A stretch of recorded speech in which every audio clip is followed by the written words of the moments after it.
discípulos de Cristo que al reino de los cielos le dieron su lealtad.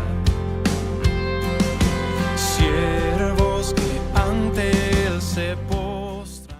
Padre celestial que estás en el cielo, queremos darte gracias, Dios mío, en esta mañana. Decirte que tú eres el todo de nuestra vida, como bien lo decía nuestro hermano Wilfredo en su oración inicial. Que tú lo eres todo para nosotros. Y que estamos aquí, Señor, para adorarte ahora escuchando tu palabra. Gracias por estos tus hijos, gracias por la iglesia y por otros, muchos tantos, que también delante de tus ojos, delante de ti, te exaltan y te reverencian, Señor. Muchas gracias. Padre, gracias por la oportunidad de escuchar tu palabra. Háblanos, amoroso Jesús, por tu palabra escrita, por la predicación. Háblanos, Señor. Escuchamos tu voz, Señor, y te bendecimos de manera muy especial. Amén y amén. Bien, mis queridos hermanos, vamos a abrir la palabra del Señor en Mateo capítulo 12, versículos 38 al 41. Con este pasaje terminamos el libro de Jonás, ya que es nuestro Señor Jesucristo quien en el Nuevo Testamento nos va a mencionar el libro y nos va a mencionar como una referencia de que lo dicho en el Antiguo Testamento, específicamente por el libro de Jonás, es cierto. Mateo capítulo 12, versículos 38 al 41. La incredulidad es el obstáculo más grande que le impide al hombre recibir las promesas de Dios. La incredulidad es el pecado que sirve como puerta al reino de las tinieblas y es el pasaporte al infierno. Lo que la fe es para la salvación, o lo que la fe significa para la salvación, la incredulidad lo es para la condenación. Con mucha facilidad se oye decir, si Dios hiciera un milagro, entonces creería. Pero eso no es más que la reacción de un corazón incrédulo y la evidencia de un corazón perverso. A través de la historia, Dios ha dejado incontables muestras suficientes de Él mismo. La Biblia nos dice en el Salmo 19 que los cielos cuentan la gloria de Dios y que el firmamento anuncia la obra de sus manos. Esto es suficiente para que los pecadores crean y se arrepientan. Pero el hombre obstinada y rebeldemente sigue pidiendo señales como una muestra de querer saciar los antojos pecaminosos de su iniquidad, de su incredulidad. Pedir señales es desafiar al Dios vivo y al Dios verdadero. Muéstranos una señal y creeremos, pronunciaron algunos de los escribas y fariseos. Pero a ellos y a las multitudes se les había mostrado de forma clara y suficiente el camino de la fe, pero no creían. Pedir señal es un acto sedicioso, subversivo contra un Dios que continuamente muestra su gracia y su favor, aún con los que no le conocen, aún con los que no le temen. Él hace salir el sol sobre buenos y malos. El regalo de la vida, amada iglesia, se constituye en un acto milagroso de Dios, suficiente. El hecho de que Dios hoy nos haya dado la vida, eso es más que suficiente para creer. Es más que suficiente para honrarle, más que suficiente para adorarle. Pero aún los incrédulos y pecadores no lo ven así, porque la incredulidad es la venda que ha nublado su oscuro corazón. El texto que tenemos delante en la mañana de hoy nos dice, Mateo capítulo 12, versos 38 al 41. Entonces respondieron algunos de los escribas y de los fariseos diciendo: Maestro, deseamos ver de ti señal. Él le respondió y les dijo: La generación mala y adúltera demanda señal, pero señal no le será dada, sino la señal del profeta Jonás. Porque como estuvo Jonás en el vientre del gran pez 3 días y 3 noches, así estará el Hijo del Hombre en el corazón de la tierra 3 días y 3 noches. Los hombres de Nínive se levantarán en el juicio con esta generación y la condenarán, porque ellos se arrepintieron a la predicación de Jonás, y he aquí más que Jonás en este lugar. Amén y amén. ¿Cómo Cristo responde a estos incrédulos y pecadores para que sus almas sean salvas, para que ellos puedan ver la salvación del Señor? El título de nuestro sermón en esta mañana es Jonás, una señal para los incrédulos y pecadores. Jonás, una señal para los incrédulos y pecadores. ¿En qué consiste esta señal?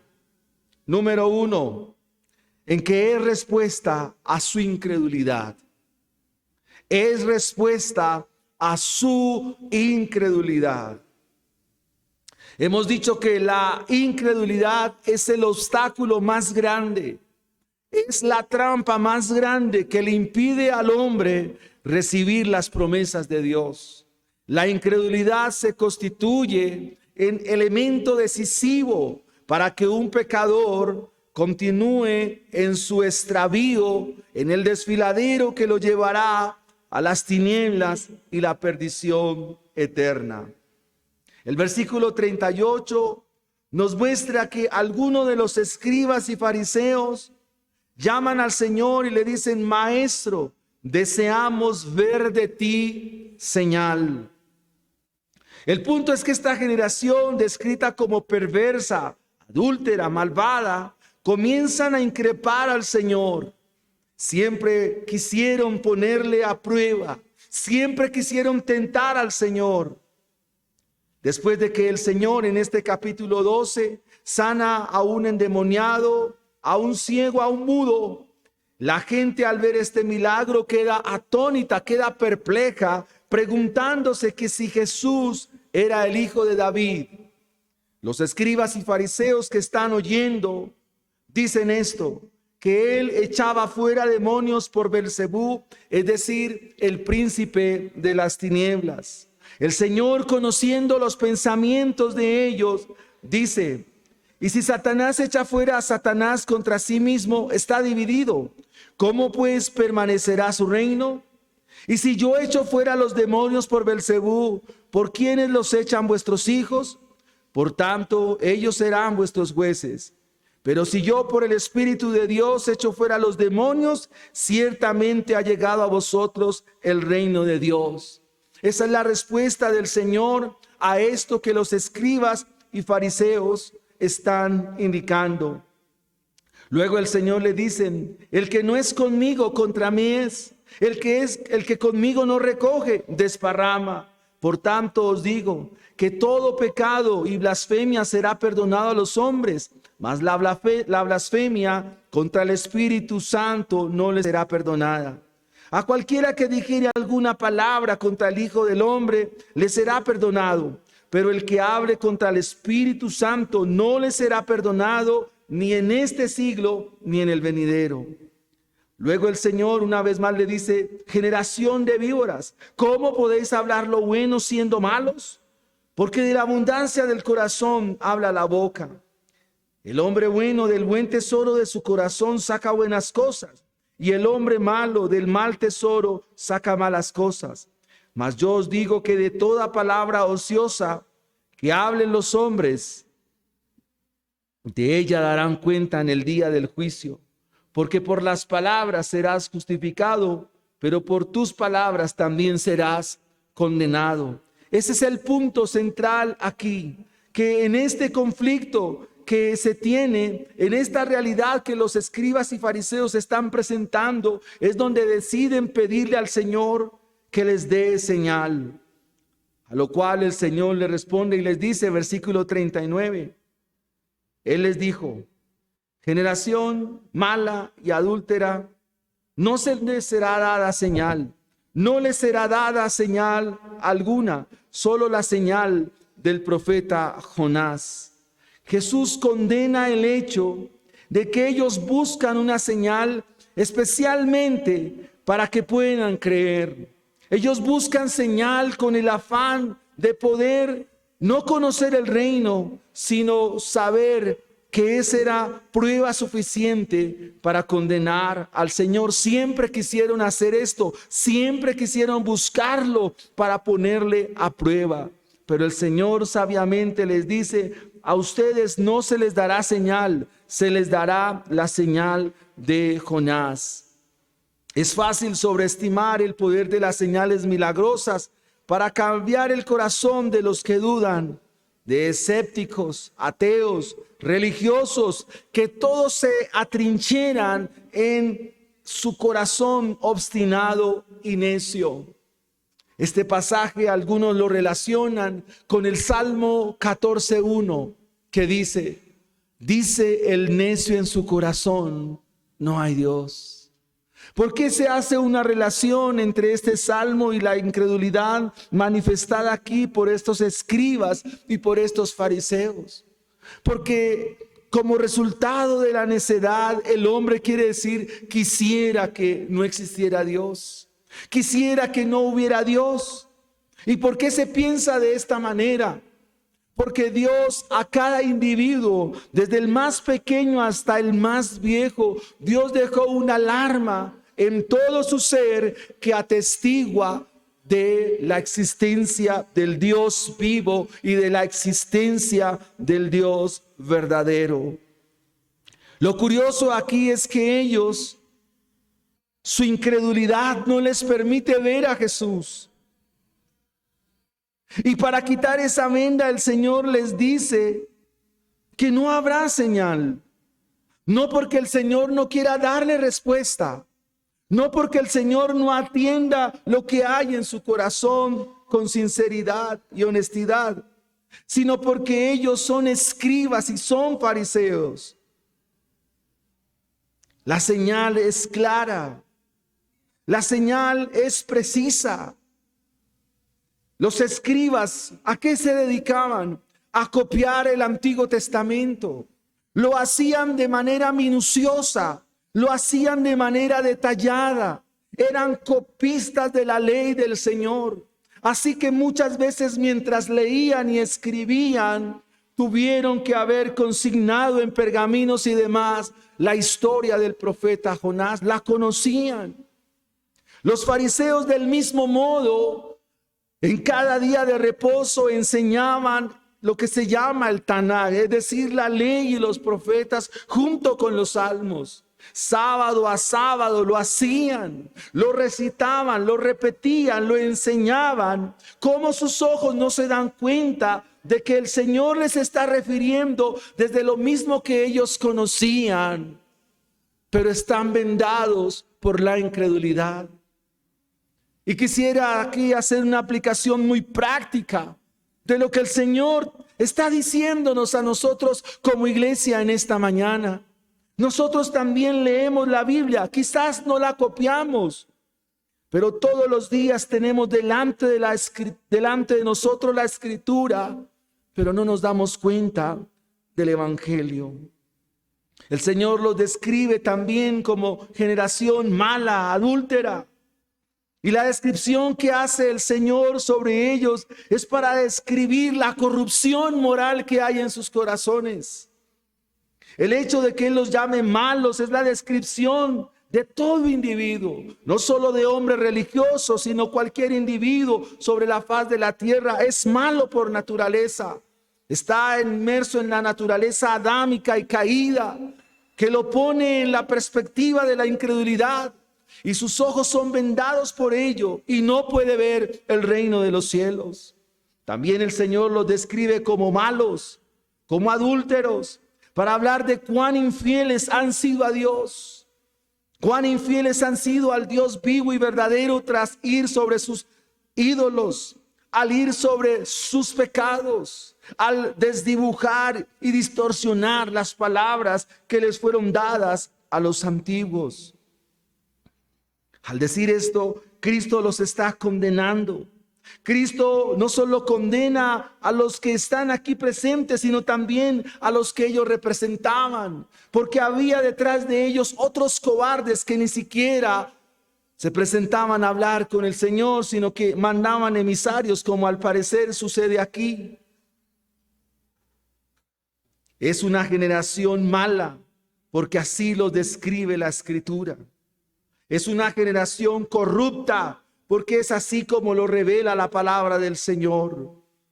Sabemos que Mateo, en su objetivo primario, es mostrar el reino de los cielos, mostrarle a la generación de su época que evidentemente el Mesías había llegado, que el reino de los cielos se había acercado a ellos, que el Dios que veían tan distante en el Antiguo Testamento ahora era un Dios cercano y que no se revelaba por las palabras, sino que ahora se había encarnado y se había hecho hombre como cualquiera de nosotros.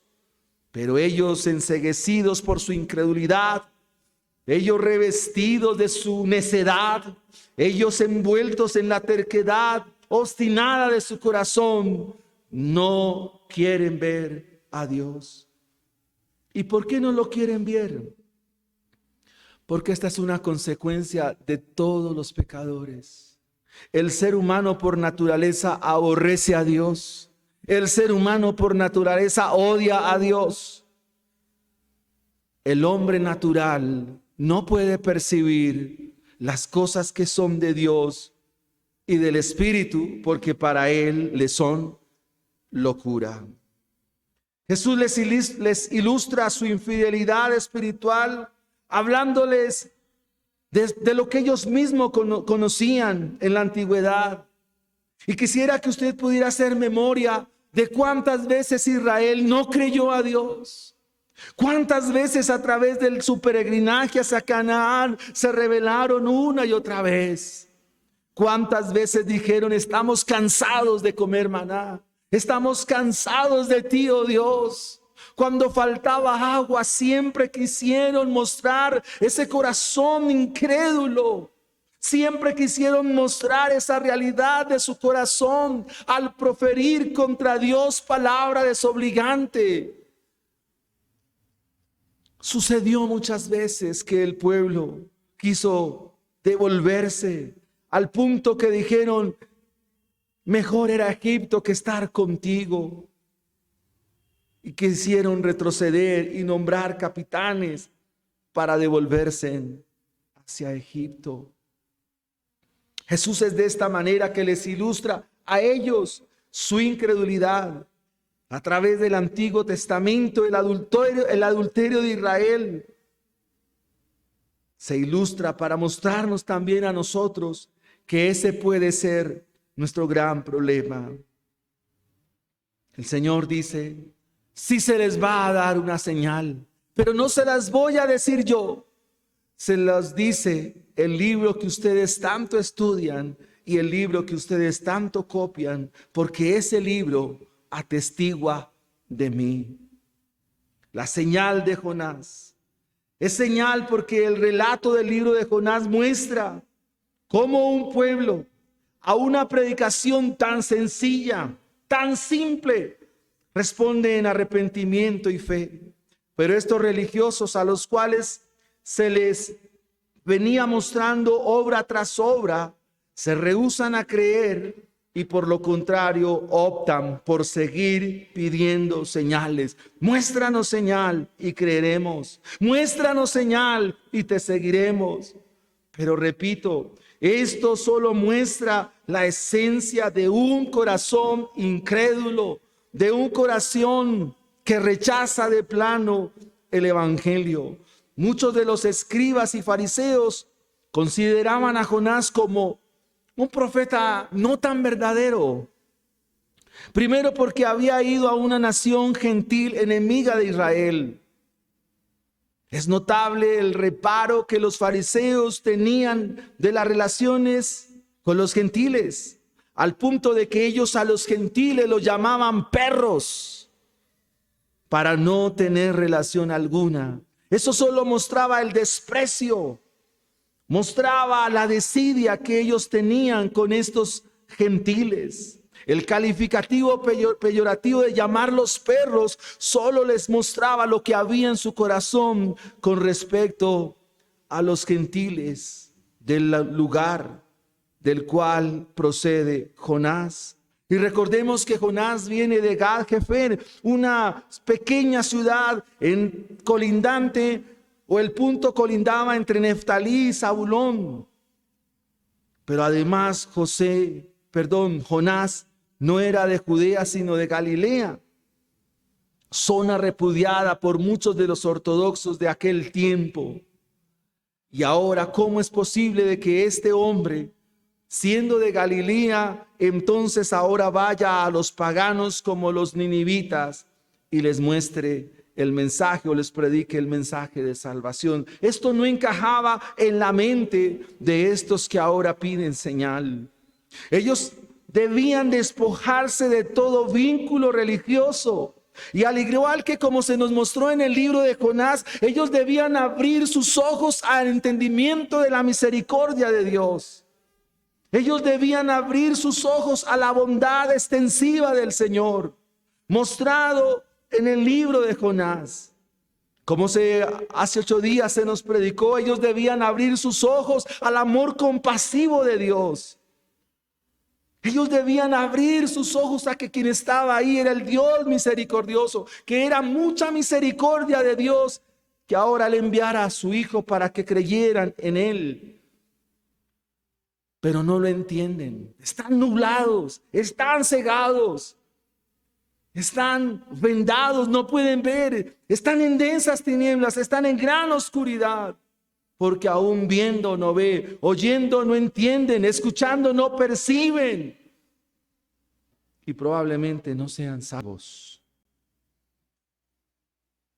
Veamos en segunda instancia que la señal de Jonás consiste en que anticipa la muerte y resurrección del Señor Jesucristo. El libro de Jonás nos muestra, nos anticipa la muerte y resurrección de nuestro Señor Jesucristo. Versículo 40. Porque así como Jonás estuvo en el vientre del gran pez 3 días y 3 noches, así estará el Hijo del Hombre en el corazón de la tierra 3 días y 3 noches. Esa es la gran señal, mis hermanos.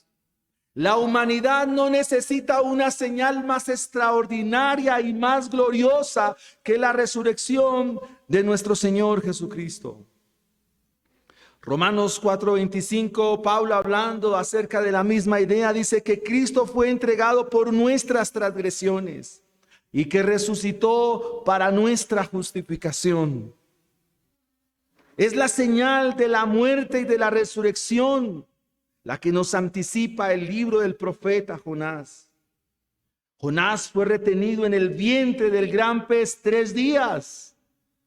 Escúchese bien, como castigo de Dios por su desobediencia. Traiga a memoria, ¿qué fue lo que hizo Jonás? El Señor le dijo: Jonás, levántate y ve a Nínive. Pero él huyó de la presencia de Dios, fue desobediente. Eso lo hace un transgresor. Pero luego es lanzado al mar. Es comido por un gran pez. Pero luego es librado milagrosamente y es enviado a Nínive para predicar. Pero fue librado milagrosamente y él vive. El Hijo del Hombre estuvo 3 días en el corazón de la tierra, es decir, en la tumba, para que se lleve a término su obediencia. Con la muerte y resurrección del Señor Jesucristo se consumaría la obra de la redención y el pago por nuestros pecados se haría efectivo y al triunfar al tercer día sobre la muerte misma sería absorbida en victoria. Él muere con la muerte de los profetas, pero es resucitado y gloriosamente es ensalzado por Dios. Esa es la esencia del mensaje de Jonás. Si la humanidad está pidiendo señal, es la única señal que tiene cualquier pecador, cualquier incrédulo, cualquier perverso, cualquier malo, cualquier individuo. Esa es la máxima señal que puede tener. Ciertamente Jonás era una imagen de la obra de Jesús. Por eso el Señor nos dice en el versículo 41, aquí hay uno más grande que Jonás, pero ustedes no lo quieren ver. Aquí uno más glorioso que Jonás, pero ustedes no quieren ver. Esa es la esencia, ese es el mensaje. Jonás dio su vida para apaciguar la ira de Dios. Pero la muerte no lo detuvo. Y usted nota que Jonás, ¿qué quiso hacer? Morir. Quítame la vida. Pero la muerte no le fue dada a Jonás. Después de 3 días y 3 noches en el vientre del gran pez, se levanta vivo, libre. Y esta es una imagen gloriosa de Jesús al triunfar sobre la muerte y resucitar al tercer día. Esta es la esencia misma del evangelio. Esta es la señal que daría Dios. Escandaloso para los judíos, claro que sí. Necedad para los gentiles, por supuesto. Pero el mensaje de la cruz para los que se salvan es poder de Dios. Así fue el agrado del Padre.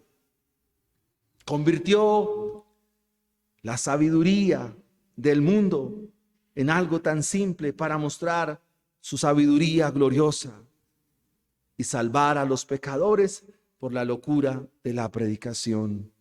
Así nos lo muestra el apóstol Pablo en sus capítulos iniciales de la carta primera a los Corintios. La tentación de pedir una señal a Dios se ha dado con frecuencia a través de toda la historia del Antiguo Testamento. A todos los que piden especiales revelaciones, nuevos milagros, obras secretas, manifestaciones, no es más que la muestra de un corazón pecaminoso y terrible que aún no ha comprendido el evangelio. Usted no necesita pedirle señales a Dios para nada. Más bien, esforcémonos por conocer su voluntad, por conocer su palabra. La humanidad no necesita otra señal. La humanidad no necesita ver cosas en el cielo, ni ver cómo los cielos se ponen rojos, verdes o azules. No se necesita nada de eso. Se necesita es creer al evangelio, creer a la revelación que Dios dio en la cruz del Calvario. Cualquier otro tipo de señal que se quiera mostrar a la humanidad para llamarla al arrepentimiento se constituye en una blasfemia y hace de quien predica tales cosas un blasfemo, porque la señal está dada en las Sagradas Escrituras y es la resurrección de Jesucristo, el Hijo de Dios. Él resucitó. Quisiera que miráramos esta afirmación de Pablo, que él dedica un amplio capítulo en la primera carta a los Corintios. En el capítulo 15,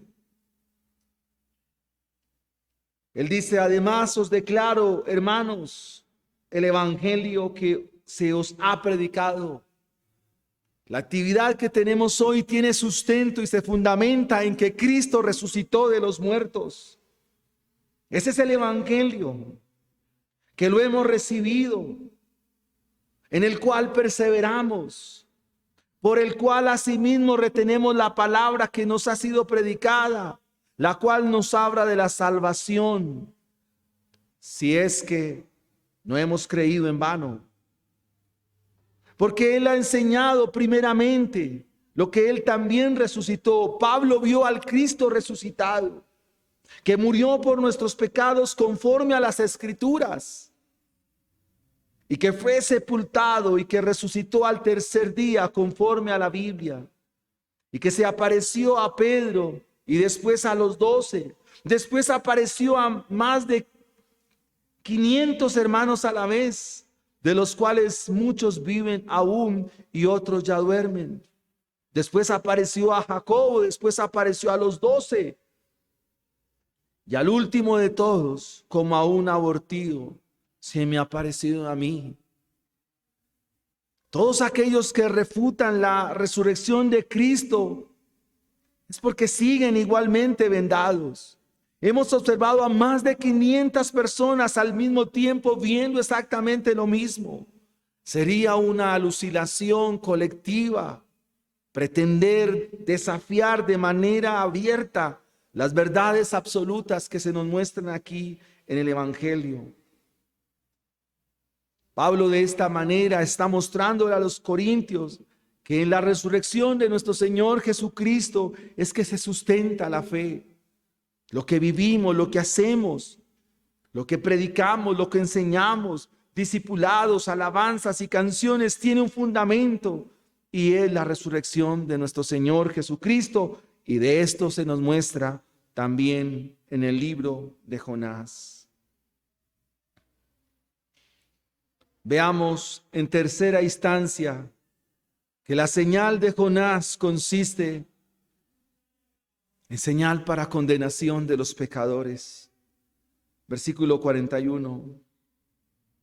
Los hombres de Nínive se levantarán en el juicio con esta generación y la condenarán, porque ellos se arrepintieron a la predicación de Jonás, y he aquí más que Jonás en este lugar. Los hombres de Nínive.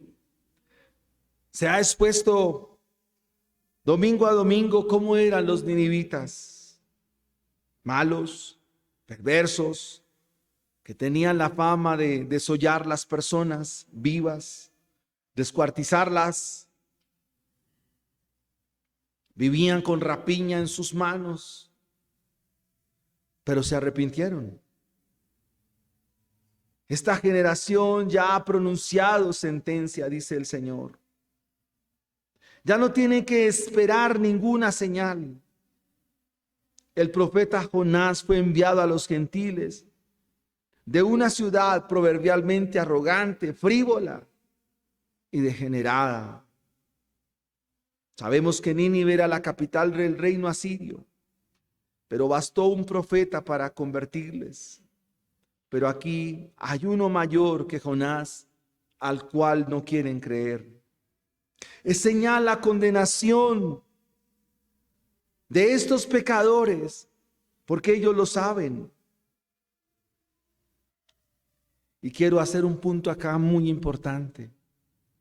Cuando un creyente decide vivir lejos de Dios, cuando un creyente decide apartarse de Dios y seguir el camino de los malos y de los perversos, él lo sabe.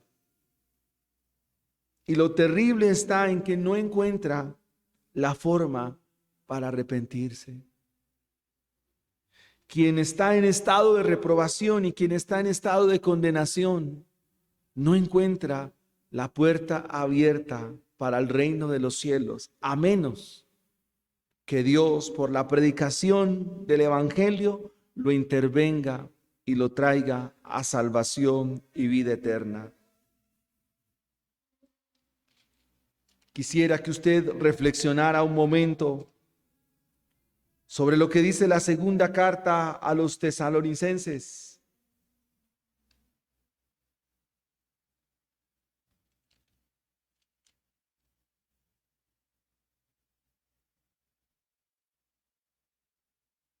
Segunda carta a los tesalonicenses, capítulo 2, versículo 13.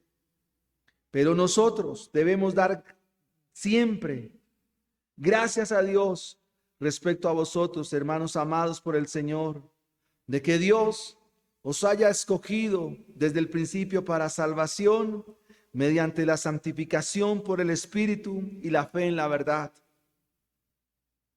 a los cuales llamo mediante nuestro Evangelio para alcanzar la gloria de nuestro Señor Jesucristo. Así que, hermanos, estén firmes, retengan la doctrina que habéis aprendido, sea por palabra o por carta nuestra. Y el mismo Jesucristo, Señor nuestro y Dios nuestro Padre, el cual nos amó y nos dio consolación eterna y buena esperanza por gracia, conforme a vuestros corazones, y os confirme en toda buena palabra y obra. Un creyente que está en el camino del Señor siempre amará la doctrina, siempre permanecerá, tendrá, claro, por supuesto, luchas, tendrá dificultades, claro que sí, tendrá momentos adversos, claro que sí, pero finalmente perseverará, finalmente llegará a buen puerto, finalmente llegará al lugar que Dios estableció. Pero, amados hermanos, la señal de Jonás es para condenación de los pecadores, porque de esta manera se muestra que el Evangelio no solo se predica para salvación, sino que el Evangelio también se predica para condenación, para que no haya excusa alguna. Siempre el Evangelio ha estado ahí, siempre el Evangelio se ha dado para que las multitudes, pequeños, grandes, chicos, lo puedan entender. Sin embargo, no es de todos creer, no es de todos la salvación. Mensaje duro es esto, claro, porque quisiéramos que muchos vinieran al arrepentimiento, quisiera que muchos se convirtieran a Dios. Pero la Biblia nos dice que Dios tiene misericordia de quien Él quiere tener misericordia y se quiere compadecer del que Él se quiere compadecer, que no es del que quiere o del que corre, sino de Dios que tiene misericordia. Los hombres de Nínive se levantarán en el juicio con esta generación. Y aquí nos deja ver lo que nos dice Daniel 12:2, que unos se levantarán para vida eterna y otros se levantarán para vergüenza y confusión perpetua. ¿Qué significa que se levanten en el día del juicio? Que Dios un día a la humanidad la llamará a cuentas. La llamará a que rinda cuentas de lo que han hecho en ese día que se describe como el día del juicio. Se levantarán unos y otros condenarán, porque actuarán como jueces. ¿Qué hace un juez entonces sobre la determinación de un pueblo? Pues mostrarle sus obras. El Señor dijo: mi palabra es la que los condena. Y esa palabra los escribas y fariseos la conocían. De hecho, ellos habían leído que Nínive sería destruida dentro de 40 días. Y ellos se arrepintieron a la predicación del profeta. Este ejemplo se nos muestra de manera amplia en el Evangelio de Mateo. Por ejemplo, a un centurión pagano, el Señor le dijo que aún en él no había hallado tanta fe. En Israel no se había hallado tanta fe. Los paganos que vienen de los 4 puntos cardinales de la tierra para reunirse delante del Señor, se les dice que estarían sentados a la misma mesa con Abraham, Isaac y Jacob. Y aquí el Señor nos muestra de manera amplia que estos escribas y fariseos que se creían que en ellos estaba la esperanza de Israel para el tiempo, no lo es así.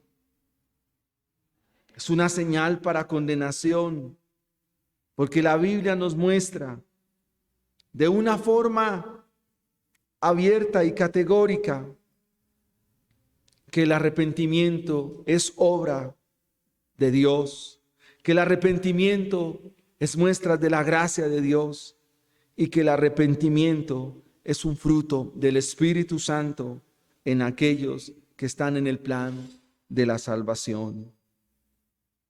La señal de Jonás es señal para condenación, porque es lo que están pidiendo.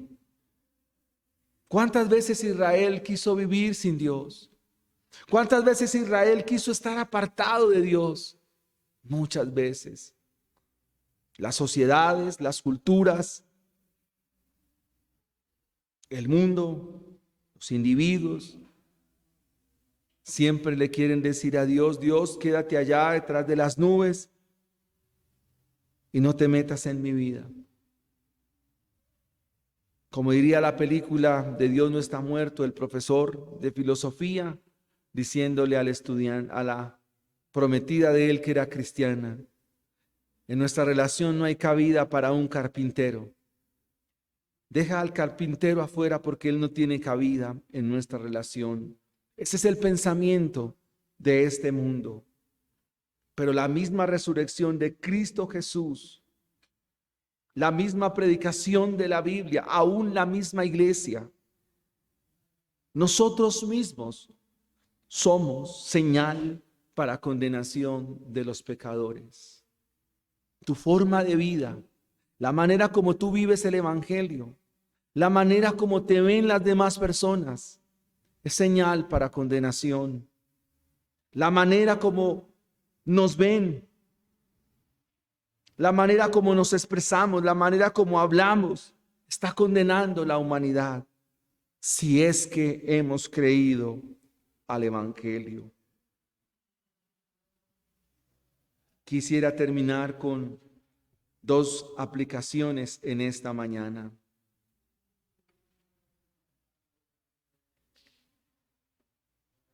La primera de ellas, aquí tenemos a uno mejor que Jonás, quien fue lanzado a la tormenta por la salvación de tu alma. Jonás, sin lugar a dudas, nos lo ha mostrado así. Y fue lanzado el Señor Jesús a la tormenta del Calvario con una sola razón, con un solo propósito, mis hermanos, con una sola intención: de que tú seas salvo de la vida que estás llevando, que tú seas salvo de la vida que estás viviendo, que seas salvo de la vida que estás practicando, para que seas salvo de la relación que estás llevando, para que seas salvo de esa vida tormentosa, pecaminosa que estás llevando. Y aún, según el pasaje estudiado hoy, para que seas salvo de tu incredulidad, para que seas salvo de eso que te aleja de Dios, para que seas salvo de eso que te hace vivir y te aparta de los caminos del Señor. ¿Qué fue la tormenta en la cruz del Calvario? ¿Qué tormenta vivió el verdadero profeta de Dios, nuestro Señor Jesucristo? ¿Qué tipo de tormenta vivió? La más horrenda, la más terrible, la más cruel, porque allí el Padre descargó su ira sobre él, porque allí el Padre descargó todo el peso de su justicia, para que este profeta de Dios, nuestro Señor Jesucristo, fuera luego a la tumba, durara 3 días, 3 noches, y al tercer día resucitara, para que también nosotros, al creer en su obra, resucitemos juntamente con él. Mire lo que dice Romanos capítulo 6. ¿O no sabéis que todos los que hemos sido bautizados en Cristo Jesús, también hemos sido bautizados en su muerte? Porque fuimos sepultados juntamente con él para muerte, por el bautismo, a fin de que como Cristo resucitó de los muertos por la gloria del Padre, así también nosotros andemos en vida nueva. ¿Cómo se evidencia este mensaje en tu vida? Por tu vida, hermano. Por lo que tú haces, por lo que tú piensas. ¿No sabéis que si hemos sido muertos con Cristo, también hemos resucitado con Él para vida? Es decir, que la iglesia es una comunidad de vivos. La iglesia es una comunidad de hombres y mujeres que viven para Dios, pero que han muerto para este mundo. Esa es una aplicación grande del Evangelio. Y quisiera que por un momento tú pensaras en esto. ¿Realmente estás vivo? ¿Vives para Dios realmente? ¿Tus pensamientos son Dios? ¿Tus pensamientos son Cristo, la Biblia? ¿Meditas continuamente en las Escrituras? ¿Lees constantemente la Biblia una y otra vez? Mientras tienes tiempo libre, ¿aprovechas el tiempo orando y clamando a Dios? Estas son muestras de que estás vivo. Si no lo haces, entonces debes revisar, debes examinar, hacer un examen hoy. Si la gran señal, que es la señal de Jonás, está calando tu corazón. ¿Qué hacer contra la incredulidad tuya? ¿Qué hacemos nosotros si somos incrédulos? Lo que nos dice la palabra del Señor. ¿Qué hacer cuando el Señor nos llama a vivir para Él y no lo hacemos? Todo el Nuevo Testamento, todo el Antiguo Testamento nos muestra realidades de quienes vivieron para Dios y cuál fue las consecuencias. Pero también la Biblia nos muestra de quienes se salieron de los parámetros de Dios y cuáles fueron las consecuencias. Como diría el padre del muchacho en el Evangelio de Marcos, ¿qué hacer para que el Señor nos ayude a nuestra incredulidad? Quisiera tocar 3 puntos que afectan gravemente nuestra manera de creer. 1, la santidad. ¿Por qué no somos? ¿Por qué no amamos la santidad? La respuesta es porque somos incrédulos. ¿Por qué nuestra mente no se enfoca en las cosas del reino? ¿Por qué nuestra mente no se enfoca en las cosas de Dios? Por incrédulos. ¿Qué es lo que nos hace alejarnos tanto de la Biblia, la palabra de Dios? La incredulidad. El autor a los Hebreos, en el capítulo 11, nos da lecciones de cómo hombres de Dios, con las mismas dificultades, con los mismos problemas y las mismas realidades de muchos de nosotros, combatieron esa incredulidad. Hebreos capítulo 11.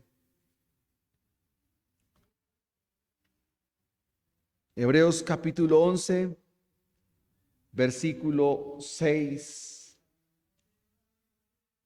nos dice lo siguiente: pero sin fe es imposible agradar a Dios.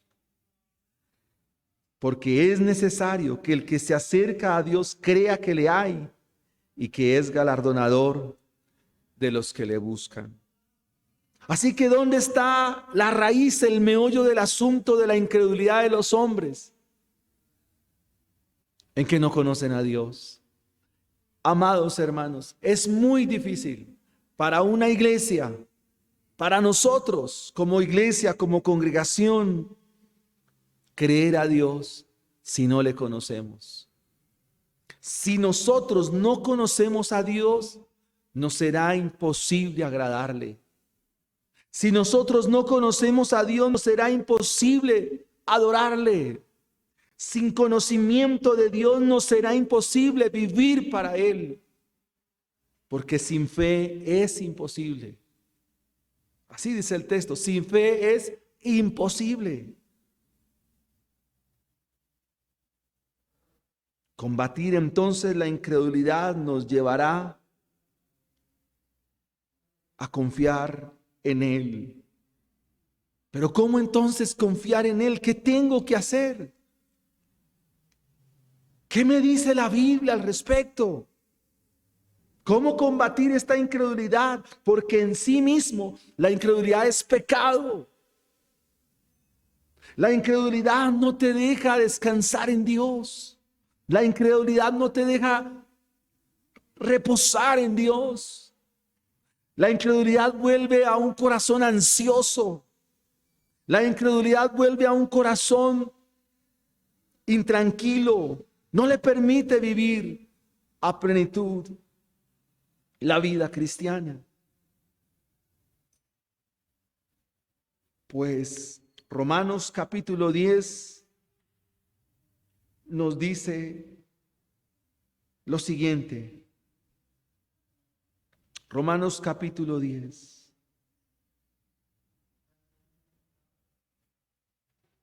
¿Cómo? Versículo 14. ¿Cómo pues invocarán a aquel en el cual no han creído? ¿Y cómo creerán en aquel de quien no han oído? ¿Y cómo oirán sin haber quien les predique? ¿Y cómo predicarán si no fueren enviados? Como está escrito, cuán hermosos son los pies de los que anuncian la paz, de los que anuncian el evangelio. Mas no todos obedecieron al evangelio, pues Isaías dice: Señor, ¿quién ha creído a nuestro anuncio? Y mire el texto de cómo se combate la incredulidad. Así que la fe es por el oír, y el oír por la palabra de Dios. ¿A qué nos invita el Señor? A la palabra de Dios, a la instrucción, a la doctrina, a la enseñanza, a crecer en las Escrituras, a ser ávidos lectores de las Escrituras. Esta es la manera como nosotros como iglesia, yo como individuo, ustedes como hermanos, todos nosotros, combatimos el terrible pecado de la incredulidad. Dios nos presenta su palabra y de esta manera, entonces, su iglesia vivirá. La fe es por el oír y el oír es por la palabra de Dios. Y la palabra de Dios es Cristo mismo. Él es palabra viva y palabra encarnada. Demos gracias al Señor en esta mañana por su palabra. Y quizás usted se quiera unir a esto que Jonás nos ha dicho de manera amplia. ¿Por qué no creemos plenamente, hermanos?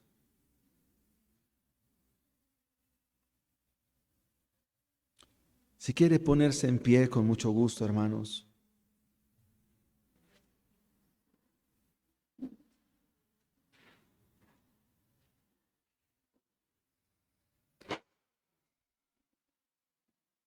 Para el que cree, todo le es posible, hermanos. Creer es igual obedecer. Creer es obediencia, hermanos. Creer es obediencia. Obediencia quiero y no sacrificio, dice el Señor. Amado Padre Celestial, en el nombre de tu Hijo amado Jesucristo, queremos darte gracias, Señor, en esta mañana. Padre mío que estás en el cielo, hemos dicho que la incredulidad es una venda. Hemos dicho que la incredulidad es la puerta que nos lleva al infierno. Así como la fe es para salvación, la incredulidad es para condenación. No necesitamos volvernos incrédulos, es que ya somos incrédulos. Estos religiosos, estos escribas, algunos, dice el texto, algunos escribas y fariseos, pidieron señal. Ellos ya la conocían, pero no la querían ver. Señor, ayúdanos a ser una iglesia de convicciones firmes en el Evangelio, Señor. Ayúdanos a ser una congregación que ama tu palabra, Señor, que la cree, que la obedece, plena y absolutamente. Que no escatimamos nada, Señor, porque tú tampoco lo hiciste. El que no escatimó a su propio Hijo, sino que lo entregó por todos nosotros, ¿cómo no nos dará con él todas las cosas? Señor, el texto también nos puede describir como una generación perversa, como una generación mala, porque es probable que nuestro corazón esté corrompido, sea un corazón corrupto. Y eso significa que necesitamos hoy más que nunca el Evangelio. El texto nos ha mostrado con claridad en qué descansa el glorioso Evangelio de nuestro Señor Jesucristo, en su obra en la cruz, en su muerte y resurrección. Y así como Jonás estuvo 3 días y 3 noches, mi Señor estuvo también 3 días y 3 noches en el corazón de la tierra. Esa es la señal que toda tu iglesia necesita. No necesitan pedir más señales. No se requiere pedir muestras. Pecaminosamente algunos viven pidiéndole a Dios muestras de su amor.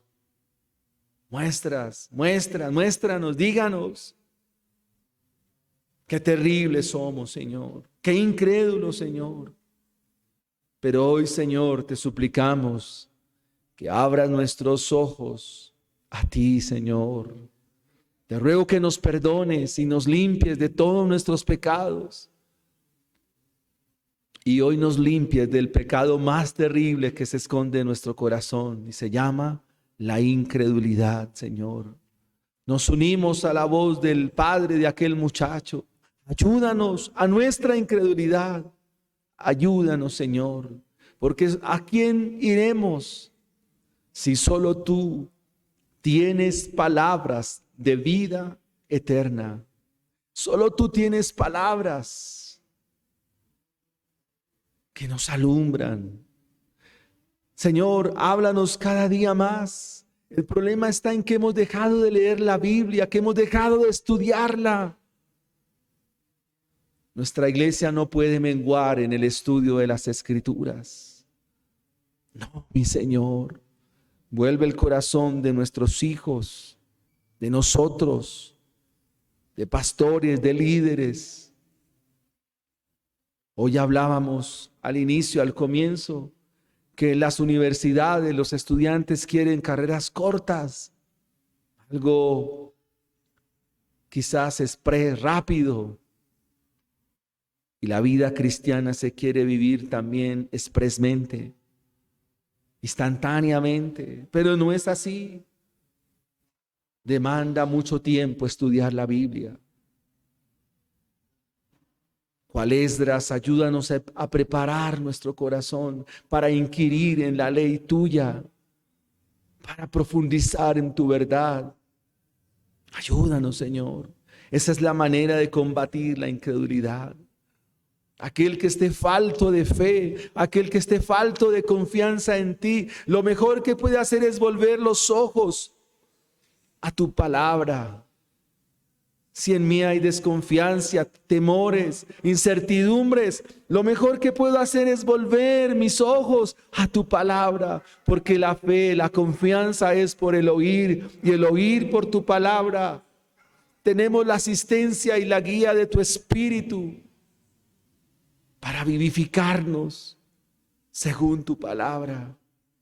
Vivifícanos, Señor, según tu palabra. Ese es el verdadero problema.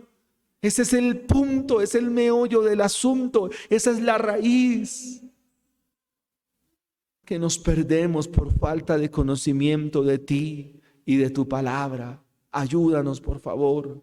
Gracias te damos por la exposición del libro de Jonás.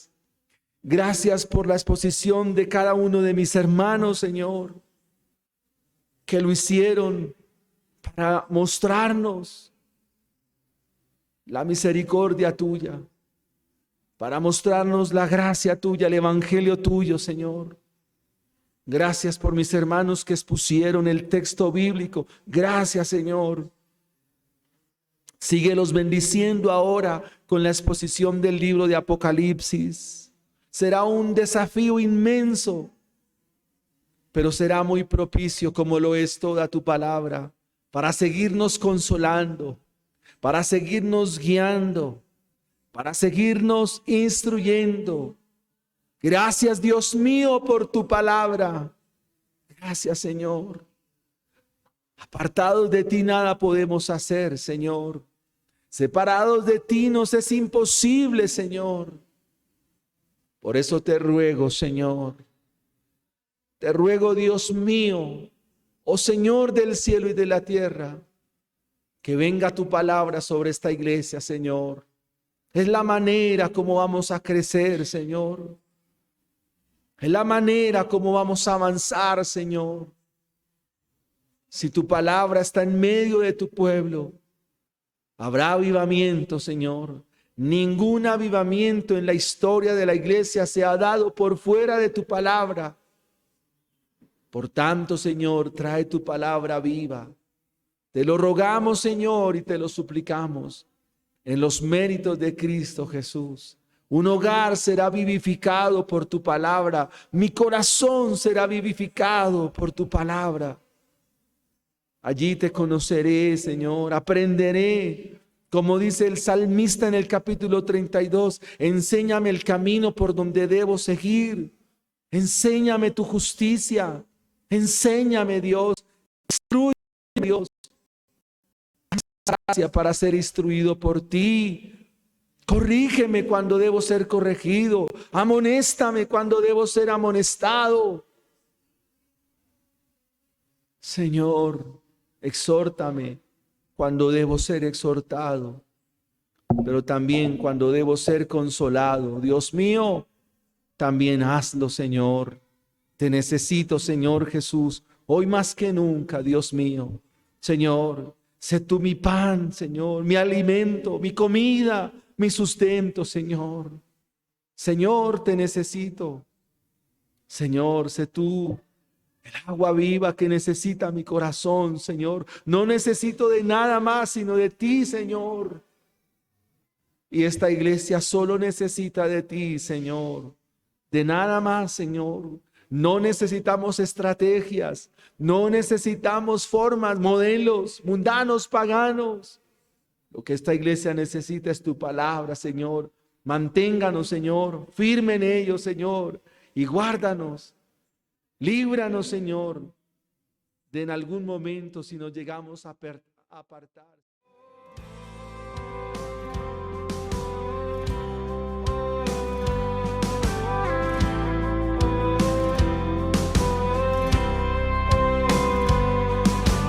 Fieles discípulos de Cristo, que al reino de los cielos le dieron